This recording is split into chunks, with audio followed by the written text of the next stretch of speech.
नमस्कार, आप देख रहे हैं प्रॉपर्टी प्लस। मैं हूं दीपक यादव। 2023 रवानगी पर है और 2024 दस्तक दे रहा है। ऐसे में वक्त है ये आकलन करने का कि बीता साल कैसा रहा, आने वाला साल कैसा हो सकता है। हर सेक्टर मंथन कर रहा है। जाहिर तौर पर रियल एस्टेट सेक्टर भी इससे अछूता कहां रह सकता है। आज का शो खासतौर पर पूरे रियल्टी सेक्टर में हुई हलचलों को रिकॉल करने का है।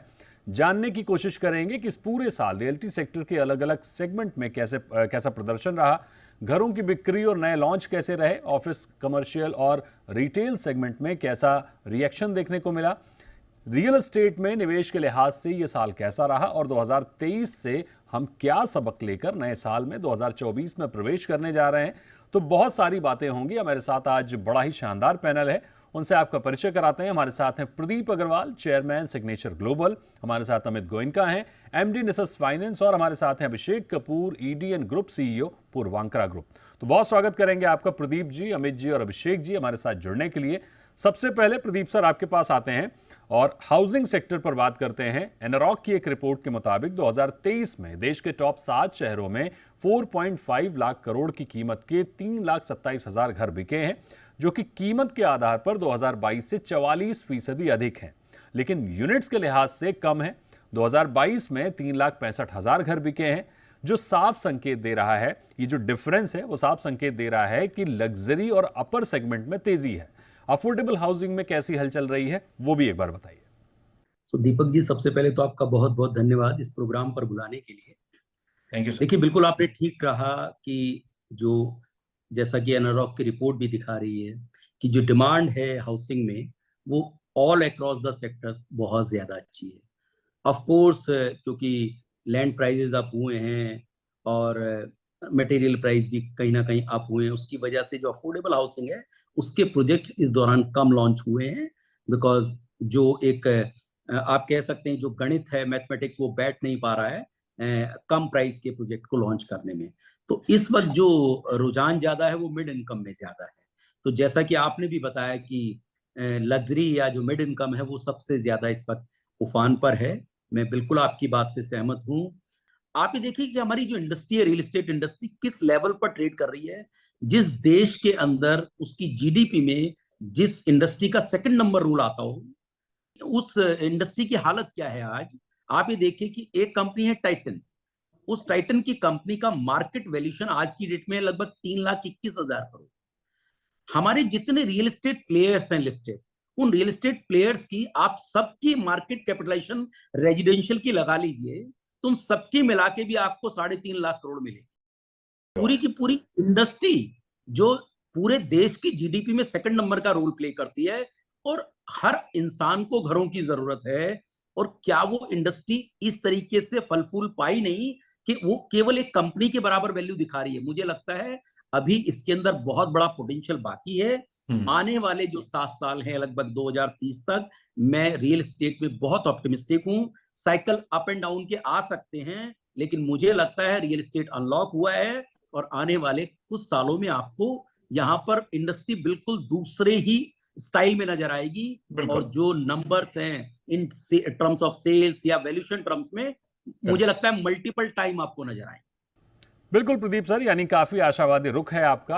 अमित सर, नाइट रैंक की एक रिपोर्ट के मुताबिक 2023 में $3 अरब का प्राइवेट इक्विटी इन्वेस्टमेंट आया है, जो कि 2022 में आए पीई इन्वेस्टमेंट के मुकाबले उतने प्रतिशत ही घटा है जितने प्रतिशत की तेजी कीमत के आधार पर घरों की बिक्री में देखी गई है।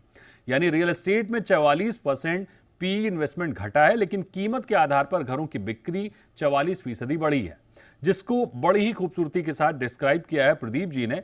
आप इसे कैसे देखते हैं? धन्यवाद Deepak ji.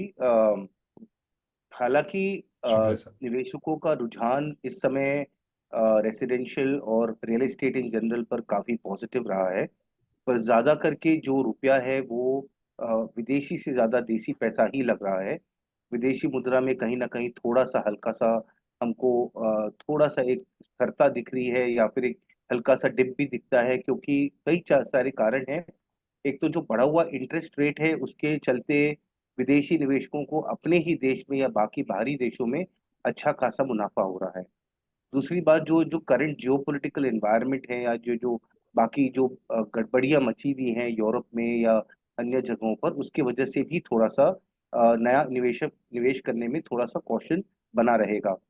Finally real estate को फंड करने के 3 सोर्सेज हैं। एक तो जो निवेशक है खुद का रुपया लगाता है, दूसरा हाउसिंग फाइनेंस पैसा देता है और तीसरा है प्राइवेट इक्विटी और अन्य क्रेडिट फर्म्स हैं वो पैसा देते हैं। तो अन्य क्रेडिट में जो हम देखें उसमें काफी अच्छी खासी पैसे लगे हैं, जैसे 8,000 करोड़ तो नॉर्मली हर साल लग ही जाते हैं, करीब $1 बिलियन हर साल नए इन्वेस्टर्स आते हैं, लगते हैं, एग्जिस्टिंग पैसा भी चर्न होता है। मगर जो इंटरनल अक्रूवल्स हैं वो हाउसिंग फाइनेंस के बतौर चलते हैं, तो एक वो मेरा कंसर्न बना रहेगा, क्योंकि एक तो इंटरेस्ट रेट ज्यादा है और नई हाउसिंग फाइनेंस कंपनीज का फॉर्मेशन नहीं हो पा रहा। तो थोड़ा सा कैपिटल अवेलेबिलिटी का चिंता का माहौल रहेगा 2024 में, 23 में था, 24 में और बढ़ेगा। और इस समय ऐसी कोई इंटरेस्ट रेट कट की कोई आसार नजर नहीं आते। ज्यादा करके जो फेड सिग्नल कर रहा है वो 2024 के एंड तक शायद रेट कट दिखेंगे। तो इसके लिए निवेशकों को या होम बायर्स को इस रेट पे होम लोन ले पाना और आसानी से होम लोन ले पाना थोड़ा सा मुश्किल साबित हो रहा है। तो ये कंसर्न मेरा बना रहेगा और इन्वेस्टर्स का भी ये कंसर्न बना रहेगा कि इस रेट पर कितना क्रेडिट ऑफटेक हो पाएगा। अभिषेक जी, आपके पास आते हैं, आपसे समझना चाहेंगे कि आप तो अफोर्डेबल, मिड और लग्जरी तीनों ही सेगमेंट में एग्रेसिवली एक्सपेंशन मोड में दिख रहे हैं। मैं आपकी दूसरी तिमाही के रिजल्ट्स देख रहा था, आपने 1600 करोड़ की सेल की है, जो कि ईयर ऑन ईयर 102% की ग्रोथ दिखा रहा है। एनारॉक की ही एक रिपोर्ट के मुताबिक इस साल 40 करोड़ की कीमत से ऊपर के घरों की बिक्री में सालाना आधार पर 247% यानी करीब सीधे सीधे 250% का शानदार जंप दिख रहा है। क्या ये कह सकते हैं कि ये पूरा साल, ये 2023 पूरा लग्जरी सेगमेंट के नाम रहा है? जी दीपक, शुक्रिया शो पे बुलाने के लिए। शुक्रिया सर। देखिए, जो ये हमारा डिमांड है जो आज इंडिया में है, वो हर सेगमेंट में है। ऐसा हम ये नहीं कह सकते कि सिर्फ लग्जरी में है। अगर आप देखें तो जो कंट्री की आज इकोनॉमिक प्रोग्रेस हो रही है और जिस डायरेक्शन में ग्रोथ हो रहा है, जो मूवमेंट है लोअर मिडिल इनकम से मिडिल इनकम से प्रीमियम एंड लग्जरी में, वो लगातार मोमेंटम आ रहा है और लोग धीमे धीमे अपने आप को प्रोग्रेस करते हुए नजर आ रहे हैं और उसकी वजह से उनका एस्पिरेशन बढ़ रहा है। जो डिमांड है वो कंसिस्टेंट है, अफोर्डेबल में, मिड में और लग्जरी में। मुझे लगता है इकोनॉमिक एक्टिविटी अभी पिकअप होगी, और क्योंकि जो प्राइवेट निवेश है, प्राइवेट इन्वेस्टमेंट है इंडस्ट्रीज का, वो आगे बढ़ेगा। और जैसे जैसे प्राइवेट इन्वेस्टमेंट आता है पब्लिक इन्वेस्टमेंट के साथ, एक ये वर्चुअस साइकिल बनती है इकोनॉमी में, जिसमें एम्प्लॉयमेंट जनरेट होता है, इनकम ग्रोथ होती है, और जो पॉवर्टी के नीचे वाले हैं वो अफोर्डेबल में, अफोर्डेबल वाले हैं वो मिड में, और मिड वाले हैं वो प्रीमियम और लग्जरी में जाते हैं। तो ये जो ट्रेंड आपको आज दिखाई दे रहा है, ये मेरे हिसाब से सिर्फ एक शुरुआत है जी। और अगले 10 साल में इस ट्रेंड को आप बहुत ही स्ट्रॉन्ग तरीके से देखेंगे कि ये आगे बढ़ेगा। एक और बात जो मैं बताना चाहूंगा कि इसका सबसे बड़ा advantage branded, strong, organised players जो है रियल एस्टेट में, उनको मिलेगा। ये जो कंसोलिडेशन है वो जिस तरीके से प्ले आउट हो रहा है, आप देखेंगे कुछ कंपनियां ऐसी होंगी या कुछ ऐसे प्लेयर होंगे रियल एस्टेट में जो स्ट्रॉन्ग और ब्रांडेड, अगर अच्छे से ऑर्गेनाइज्ड हैं, तो वो एकदम मार्केट को आउट परफॉर्म करेंगे, क्योंकि बहुत सारा डिमांड कंसोलिडेट होगा इन प्लेयर्स के साथ, और इसकी वजह से इनमें जो है आपको वैल्यूएशन इंक्रीमेंटली बेटर दिखाई देगा मार्केट में। प्रदीप जी, देश भर में बीते 2 साल में रेरा रजिस्ट्रेशन के आंकड़े अगर हम देखें तो 2021 में देश भर के राज्यों के रेरा में 71,307 प्रोजेक्ट रजिस्टर हुए थे।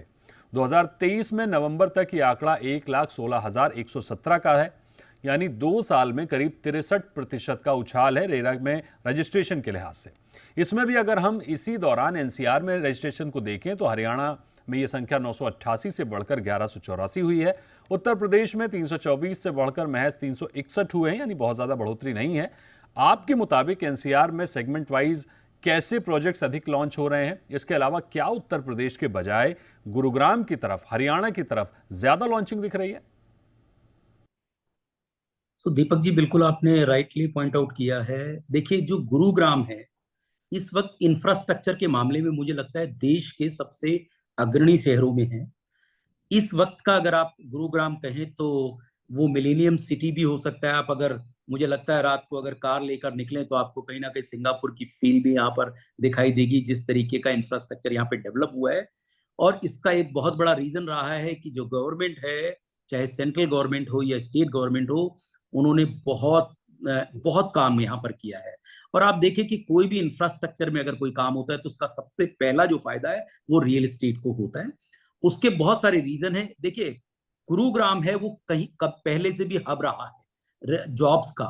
आप देखिए कि बेस्ट आईटी सेक्टर जो है वो गुरुग्राम के अंदर है। आप ये देखिए, ऑटोमोबाइल का जो हब है वो गुरुग्राम है। बेस्ट जो हेल्थ केयर है वो गुरुग्राम के अंदर है। बेस्ट आईबी स्कूल्स गुरुग्राम में है।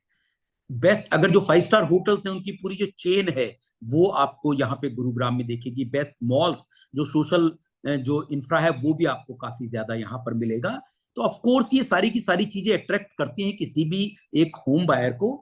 मुझे लगता है कि नोएडा आज उसके कंपैरिजन में कहीं ना कहीं पिछड़ रहा है गुरुग्राम से। गुरुग्राम नंबर 1 पर है इंफ्रास्ट्रक्चर के मामले में, और यही एडवांटेज ले रहा है। इसी वजह से जो आप रजिस्ट्रेशन देख रहे हैं और ज्यादा जो प्रोजेक्ट की लॉन्चेस देख रहे हैं वो कहीं ना कहीं इसी का रीजन है।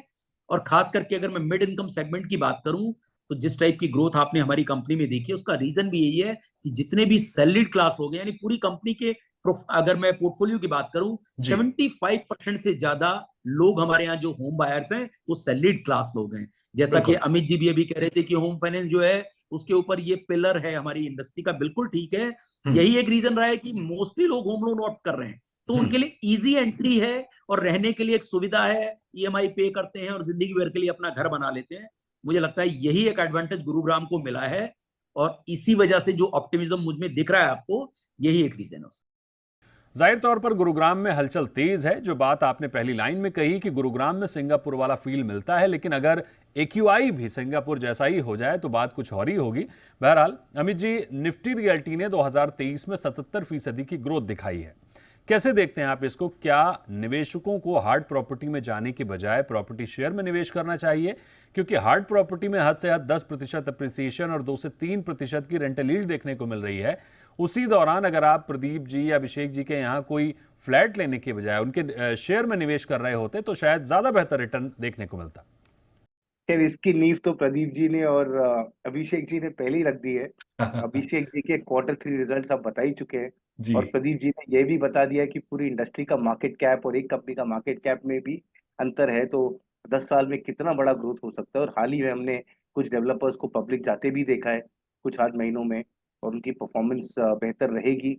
और आने वाले सालों में, जैसे अभिषेक जी ने बताया, कि कंसोलिडेशन के चलते जो लिस्टेड है, ब्रांडेड है, कॉर्पोरेट गवर्नड है, कॉर्पोरेट प्लेयर्स हैं, उनकी ग्रोथ तो इनेविटेबल है। देखिए, अगर हम 10 साल का या 5 साल का भी अगर हम ये रन लेते हैं, तो आज मैं 25 से 30% मिनिमम एनुअल ग्रोथ देख रहा हूँ इन कंपनीज के लिए, जो बाकी अन्य इंडस्ट्रीज के बतौर काफी ज्यादा है। बाकी एवरेज CAGR ग्रोथ रेवेन्यू में, EBITDA में 15 से 20% रहा है बेस्ट कंपनीज का। रियल एस्टेट कंपनीज का काफी बड़ा मात्रा में ग्रोथ रहा है। तो क्लियरली इनके स्टॉक प्राइसेस, इनकी मार्केट कैप और इनकी ग्रोथ तो डेफिनेटली बरकरार रहेगी। तो अगर जो रियल एस्टेट के लिए निवेश करना चाहते हैं, हार्ड एसेट नहीं, तो definitely I think stock market एक बहुत बड़ा जरिया बना है। और क्योंकि अब ये स्टॉक्स कुछ चुनिंदे नहीं रह गए हैं, अब काफी बड़ी मात्रा में कंपनीज आ रही हैं, आ चुकी हैं, और उनकी ग्रोथ हमको दिखती रहेगी। तो डेफिनेटली एक काफी अच्छा ये विकल्प है। दीपक जी की जो कैपिटल है वो अब सिलेक्टिव हो चुका है। वो लार्ज प्लेयर्स की तरफ जा रहा है, जो डिफरेंशिएटेड है, जो जो फोकस्ड है। हालांकि ये बात जरूरी है देखना कि जैसे प्रदीप जी ने बताया कि जो डेवलपमेंट कॉस्ट है, प्रोडक्ट कॉस्ट से काफी हद तक बढ़ चुका है। तो अब इस पे क्या निरंतर कोई कोई नियम आ पाएगा, इस पे कोई हम निरंतर ला पाएंगे? क्योंकि एक एस्केलेशन की बियॉन्ड, हालांकि पर कैपिटा GDP डेफिनेटली बढ़ी है, मगर अब्जॉर्प्शन कैपेसिटी भी उतनी क्या बढ़ पाएगी वो देखना अभी भी बाकी है। तो 24 को मैं एक ऑप्टिमिस्टिक कॉशन से देखता हूँ। ऑप्टिमिज्म है, मगर कॉशियस एनवायरनमेंट थोड़ा बना रहेगा निवेशकों के माइंड में। मेरा अगला सवाल अभिषेक जी आपसे होगा। हम जिक्र कर रहे हैं रिटर्न की, ROI की और रेंटल यील्ड की। ऐसे में अगर हम प्रॉपर्टी में सीधे तौर पर निवेश को देखें तो आपने कैसा रिटर्न देखा है भारतीय रियल एस्टेट में इस साल? क्योंकि जब हम कंपेयर करते हैं दुबई के साथ, सिंगापुर के साथ, UK के साथ, तो हमारी प्रॉपर्टी के रिटर्न में काफी अंतर देखने को मिलता है। तो बीते एक साल में अगर हम एप्रिसिएशन और रेंटल यील्ड के लिहाज से देखें तो आपका रुख क्या होगा? देखिए, दो चीजें हैं इसमें दीपक जी। एक तो स्टॉक मार्केट और रियल एस्टेट में परचेज दो अलग कैटेगरी है इन्वेस्टमेंट का, और उसको उस तरीके से देखना चाहिए। क्योंकि जैसे स्टॉक मार्केट में अगर आपके पास 1 लाख रुपए हैं तो आप 1 ही लाख रुपए लगाते हैं, जनरली उसको लेवरेज करके नहीं लगाते हैं। जहां तक रियल एस्टेट का सवाल है, अगर आपके पास 1 लाख रुपए है तो आप लेवरेज करके, मतलब आप होम लोन लेकर के करीब करीब 10 लाख रुपए का अपार्टमेंट खरीदते हैं। और जो आपका इन्वेस्टमेंट है, जो निवेश है, वो 1 ही लाख रुपए है, जिसमें अगर 10 लाख रुपए का जो प्रोडक्ट है लॉन्च में आपने लिया, अगर 15 लाख हो गया तो करीब करीब 5 लाख रुपए का अप्रिसिएशन हो गया ओवर कि जब से शुरू हुआ प्रोजेक्ट और कंप्लीशन तक 4 से 5 साल में। और अगर आप इंटरेस्ट माइनस भी करें तो वो रिटर्न बहुत ही अलग तरीके से देखना चाहिए, और उसको शेयर मार्केट के रिटर्न के साथ हम उस तरीके से नहीं कंपेयर करना चाहेंगे। एक दूसरा वो कैपिटल अप्रिसिएशन है, और जो रेंटल अप्रिसिएशन है, आपने एकदम ठीक कहा, रेजिडेंशियल रियल एस्टेट में जो रेंटल अप्रिसिएशन यील्ड है वो रिलेटिवली कम है इंडिया में।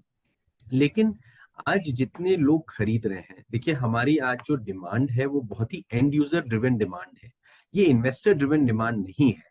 और वो सबसे इंपॉर्टेंट फैक्टर है कि आज रियल एस्टेट में जो उछाल है, जो अब्जॉर्प्शन आप देख रहे हैं, ये एंड यूजर ड्रिवन है, जिसको या तो घर अपग्रेड करना था, या वो एक इंफीरियर, जैसा प्रदीप जी ने पीछे कहा कि एक वो old NCR, old Delhi area से या दिल्ली एरिया से निकल के गुरुग्राम में आ रहे हैं, वो एक लोकेशन अपग्रेड कर रहे हैं क्योंकि उनको नई अम्यूनिटी, नई फैसिलिटी, नई जगह पे नए इंफ्रास्ट्रक्चर में जाना है। तो अपग्रेड का जो ये साइकिल है, ये अपग्रेड का साइकिल एक अलग ही एंड यूजर डिमांड है, ये इन्वेस्टर डिमांड नहीं है। और आप आज देखें पूरी इंडस्ट्री में इन्वेस्टर नॉर्मली, पहले अगर आपको ध्यान होगा 2005-2007 की साइकिल में बहुत लोगों ने कई अपार्टमेंट खरीदे। आज वो ऐसा नहीं है कि एक आदमी 3-3, 4-4, 5-5 अपार्टमेंट, ऐसा नहीं है। आज एक इंडिविजुअल एक ही अपार्टमेंट खरीद रहा है, एंड यूजर खरीद रहा है, या अपने बच्चों के लिए खरीद रहा है फॉर एग्जाम्पल। तो जो आज डिमांड है वो डेफिनेटली एंड यूजर ड्रिवन है, और इसके लिए हमें ये विश्वास है कि ये कंसिस्टेंट रहेगी और फ्यूचर में आगे बढ़ती रहेगी। लेकिन इसको स्टॉक मार्केट से कंपेयर करना मुझे लगता है ठीक नहीं होगा।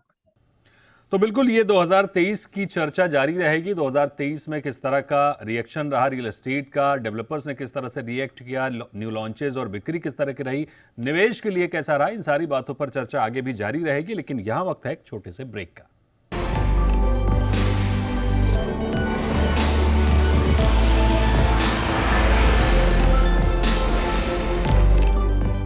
वेलकम बैक, आप देख रहे हैं प्रॉपर्टी प्लस, और आज प्रॉपर्टी प्लस में हम ये जानने समझने की कोशिश कर रहे हैं कि दिसंबर खत्म है, नया साल आने को तैयार है, तो ऐसे में 2023 कैसा रहा और 2024 के लिए क्या कुछ संकेत बन रहे हैं। तो चर्चा को आगे बढ़ाते हैं, मेहमान हमारे साथ जुड़े हुए हैं। अभिषेक जी, एक और इंटरेस्टिंग सवाल आपसे ही जानना चाहेंगे कि अगर कोई 1 करोड़ रुपए निवेश करना चाहे तो आपके प्रोजेक्ट में जाना ठीक रहेगा या फिर आपके शेयर में निवेश करना ज्यादा बेहतर होगा? देखिए, अगर मैं 1 करोड़ के साथ बैठूंगा तो मुझे लगता है कि मैं डिस्ट्रीब्यूट करूंगा मेरे इन्वेस्टमेंट को, और हर अपॉर्चुनिटी को आइडेंटिफाई करूंगा और अपने पोर्टफोलियो के इस तरीके से देखूंगा कि एक पार्ट इन्वेस्टमेंट मैं रियल एस्टेट में करूं और part investment definitely stock market में करूं। प्रदीप सर, यही सवाल आपसे भी होगा, निवेश के लिए क्या करें, आपके प्रोजेक्ट में जाएं या फिर आपके शेयर्स में जाएं? सो दीपक जी, मैं थोड़ा सा डिफर करूंगा इसमें अभिषेक जी से।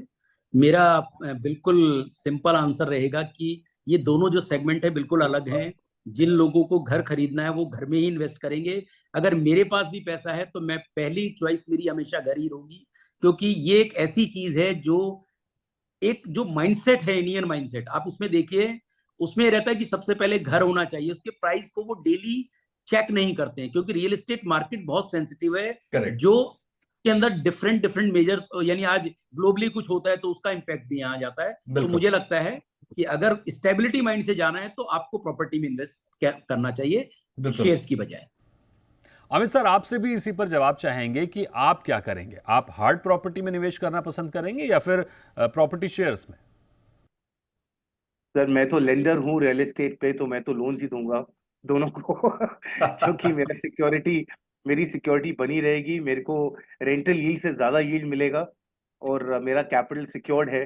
तो इसके लिए मैं तो आज भी, अगर हमारे जो गेस्ट हैं, अगर कॉर्पोरेट बॉन्ड्स इशू करना चाहें तो डेफिनेटली मैं तो बॉन्ड इन्वेस्टर हूँ और मैं उसी को प्रेफर करता हूँ, बिकॉज वो यील्ड्स काफी सिक्योर्ड है। काफी हाईली कवर्ड है, इनके एंटरप्राइज वैल्यू से सिक्योर्ड है, तो मेरे लिए वो बहुत बड़ा अपॉर्चुनिटी रहता है। हैविंग सेड दैट, डेफिनेटली देखिए, हमारा एक व्यू रेंटल हाउसिंग की तरफ भी बना है। मैं थोड़ा एसेट लाइट मॉडल देख रहा हूँ उभरता हुआ। काफी सारी डिमांड, जैसे रेंटल्स बढ़ गए हैं, हम कई शहरों में देख रहे हैं, बैंगलोर में काफी ज्यादा बढ़े हैं, मुंबई में बढ़े हैं, तो रेंटल यील्ड्स भी बढ़े हैं, तो वो भी एक काफी बड़ा इन्वेस्टेबल एसेट क्लास बिल्कुल। बन रहा है। ऐसा नहीं है कि हर निवेशक घर खरीद सकता है या घर खरीदना चाहता है, क्योंकि मोबाइल जॉब्स हो गए हैं, और करेक्ट। अगर मोबाइल जॉब्स हैं तो हर शहर में घर लेना मुमकिन नहीं है। तो रेंटल हाउसिंग में डेफिनेटली ग्रोथ दिखता है, जिसकी वजह से इन्वेस्टर्स आ रहे हैं। हमने मुंबई में, बैंगलोर में ऐसे कई सारे स्कीम्स देखे जहाँ पे इन्वेस्टर्स ने खरीदा, और अच्छे खासे 8 से 10% के एंट्री यील्ड पे भी इन्होंने रेंटल हाउसिंग पे घर दिए हैं, जो बहुत ही बड़ा उम्दा नंबर है, और बिल्कुल। उस पे अपसाइड भी दिखती है आती हुई। तो डेफिनेटली वो अपॉर्चुनिटी भी रेंटल की बनी रहेगी। और जहां तक स्टॉक्स का सवाल है, डेफिनेटली कुछ चुनिंदे स्टॉक्स में एक्सपोजर लेके रखना बहुत जरूरी है। बिल्कुल। ये हाई ग्रोथ कंपनीज हैं, जो बनती रहेगी, उनकी वैल्यूएशन बनती रहेगी, तो डेफिनेटली मैं भी अपना पैसा स्प्रेड करूंगा। बट घर खरीदने की मेरी इस समय कोई मंशा नहीं है। बिल्कुल, ये बड़ा इंटरेस्टिंग है कि आज के समय में रियल एस्टेट में चौतरफा तेजी देखने को मिल रही है, बात चाहे टॉप कंपनियों की बिक्री की हो या फिर उनके शेयर्स की। हालांकि हम बात कर रहे थे 2023 में रियल्टी सेक्टर में कैसी हलचल रही, तो पूरा साल कैसा रहा, लेकिन बात थोड़ी प्रॉपर्टी निवेश की तरफ मुड़ गई। बहरहाल, अगर पूरे साल को देखें तो प्रोजेक्ट लॉन्च अच्छे रहे हैं, साथ ही 86% प्रोजेक्ट डिलीवर हुए हैं, जो कि बहुत अच्छी बात है। जाहिर तौर पर 2023 में जो तेजी रियल एस्टेट में देखने को मिली है वो अनलॉक हुई है। आगे भी ये तेजी बनी रह सकती है। ग्लोबल चिंताओं की वजह से विदेशी निवेशक का रुख कमजोर रहेगा। हालांकि प्राइवेट इन्वेस्टमेंट बढ़ेगा। जो निवेशक हैं वो सिलेक्टिव दिख रहे हैं, हर प्रोजेक्ट में निवेश नहीं हो रहा है, टॉप ब्रांड्स को निवेश मिल रहा है। लिस्टेड और ब्रांडेड डेवलपर्स की ग्रोथ भी शानदार दिख रही है, जो कि आगे भी बनी रह सकती है। यानी 2023 रियल्टी सेक्टर के लिए एक शानदार साल रहा, और 2024 में भी कुछ कुछ ऐसे ही संकेत नजर आ रहे हैं। तो बहुत शुक्रिया करेंगे आपका प्रदीप जी, अभिषेक जी और अमित जी हमारे साथ जुड़ने के लिए। तो आज प्रॉपर्टी प्लस के इस शो में फिलहाल इतना ही। अगले शो में हाजिर होंगे किसी और टॉपिक के साथ। तब तक के लिए नमस्कार।